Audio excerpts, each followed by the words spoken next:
Até nesse livro, acho que é nesse segundo aqui que eu não mostrei, é o segundo livro do Lacerda. Esse segundo livro, Energia e espírito. o primeiro é Espírito e Matéria e esse é Energia e Espírito. Está tendo uma reunião espiritual com médiuns lá no Rio Grande do Sul, no EPA, no Hospital Espírita de Porto Alegre, lá na Casa do Jardim, e tem a equipe espiritual e a equipe física. E aí uma pessoa da equipe física de encarnados pergunta assim para os amparadores: qual que é a diferença de nós estarmos aqui participando ou não? Vocês não conseguiriam curar sozinho? Espírito não cura? Espírito cura. Lógico, mas então por que vocês precisam de nós aqui? Falou, por causa do ectoplasma, né? Mas dá para exemplificar isso? Então, Fael, bem legal esse dado aí. Bem legal, porque é matemática, né? Ele fala assim, daria para curar, sim. Por exemplo, naquela noite apareceu um homem lá que havia desencarnado, atropelado, perdeu a perna, perdeu muito sangue, e aí o espírito falou assim, nós reconstruímos a perna dele com o ectoplasma, tem a ver com o que eu acabei de falar agora. Luz verde, gel verde, reconstruiu uma perna em 15 segundos, com a ajuda do ectoplasma dos médiuns. Sim, e se não tivessem os médiuns? Aí nós íamos pegar isso da natureza, ia demorar 15 dias. 15 dias se não tivesse médiuns. Por isso que a importância do trabalho espiritual, dos médiuns. Né? Então aí começou da área de exatas, né? Que eu também não falei muito, mas eu adoro fazer conta. Já fui lá na calculadora, 15 dias vezes 24 horas, 60 minutos, 60 segundos, dá um número enorme. Divide por 15 segundos, dá 86.400 vezes. Ou seja, um trabalho com ectoplasma é 86 mil vezes mais eficiente, mais forte do que só pegar da natureza. Esse é o grande segredo. Por isso que vale tanto a gente trabalhar. E quem nasce como médium e não trabalha está perdendo uma chance enorme, gigantesca. Esse caso aí, a gente andou conversando muito sobre isso, porque do médium, né? Porque a energia precisa se densificar de alguma forma, né? Sim. A gente tem essa densidade e é isso que ajuda, até fora do corpo mesmo. Várias vezes o Wagner conversando sobre um trabalho fora do corpo, e você trabalha com a mediunidade incorporado, entre aspas, fora do corpo. Por quê? Porque ainda a tua energia, ela é necessária por conta da densidade que você está trabalhando ali. Então, eu acho que esse ponto foi crucial para algumas pessoas que têm até preconceito em relação à mediunidade, e entenderem que o médium, ele não está aqui para fazer um espetáculo, um teatro. Exato.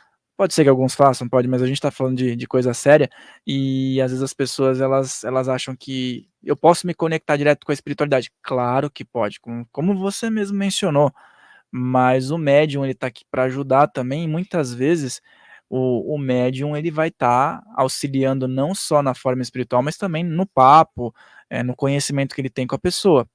E tem muitas pessoas já chegando aqui, ó, Tatiana Pagung, que já inclusive veio aqui no podcast, meditação e autoconhecimento. Um abraço, minha amiga, um abraço aí pro maridão e pro Gabriel aí, tá chegando o Gabriel, né? Então um abraço, muitas energias positivas aí para a família.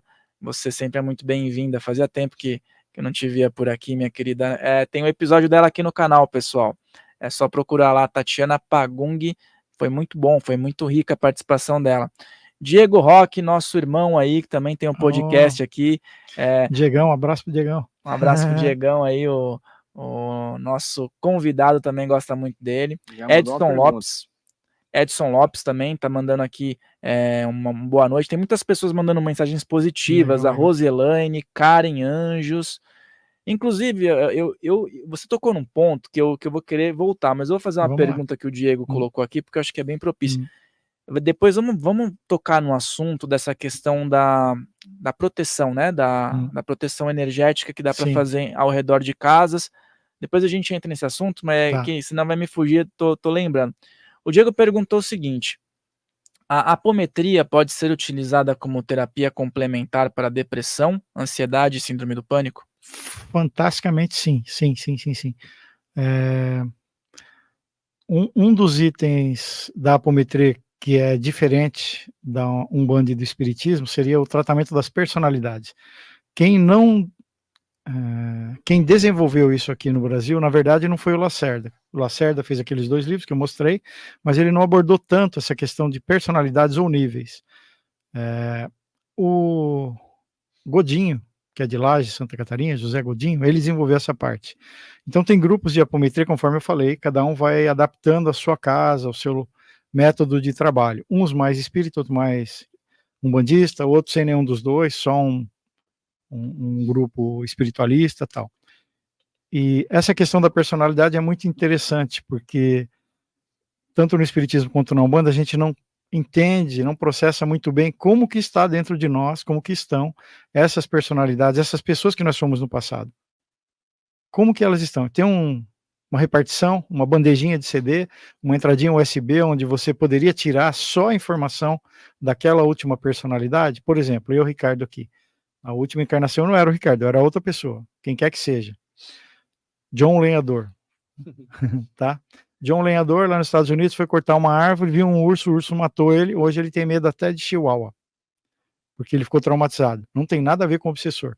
Então você vai no espiritismo, ele tem um medo gigantesco, e você vai no espiritismo tirar o obsessor, na Umbanda, tirar, digamos assim, o obsessor, achando que é um inimigo externo, e, no entanto, é um medo dele, é um trauma, é a personalidade dele que ele sofreu na época. Através de uma regressão, provavelmente daria para ajudar isso, mas na apometria também, nós podemos trazer, é bem polêmico isso, muita gente demora para engatar isso daí e conseguir compreender, mas daria para incorporar essa personalidade no médium e cuidar dela. Uma das possibilidades, que chama despolarizar o mental, é você apagar o registro desse trauma temporariamente, não é pro resto da vida. Então apaga-se aquela lembrança traumática temporariamente, para ele não pensar mais naquilo e não ficar patinando no medo, no medo, no medo, no medo. Então traumas, questões emocionais, podem ser pânico, a pessoa morreu numa caverna. Atendi uma pessoa que ela, carioca, no Rio de Janeiro, não conseguia entrar na água, entrava até o joelho, entrava em desespero. Falei, não acredito. Carioca, que não entra na praia, morreu afogado numa outra vida. E aí vai. Então, assim, os medos e os traumas têm a ver com vidas anteriores. Através da regressão também daria, mas a regressão não cuida de obsessores, né? Cuidaria dos seus traumas interiores. Mas se você descobre que você matou alguém, matei, legal. Mas a pessoa está me perseguindo. Só com a regressão não daria para abordar esse tema aí, teria que ir para a desobsessão também. Bem contundente, acho que bem exemplifica bem um caso de obsessão, né? Uma pessoa nos procurou da Bahia, há 30 anos sentindo dor sem parar, vem no HC vinha uma vez por mês e tomava medicação e tinha nódulos no corpo. Então, às vezes, curava um, aparecia outro, curava outro, aparecia outro. E ela, poxa, 30 anos tomando remédios pesadíssimos, né? Tramol, tramadol, morfina. E falou, não aguento mais. 30 anos, não é 30 meses. E ela vinha uma vez por mês, afastada, né, do serviço, não trabalhava mais, tanta dor.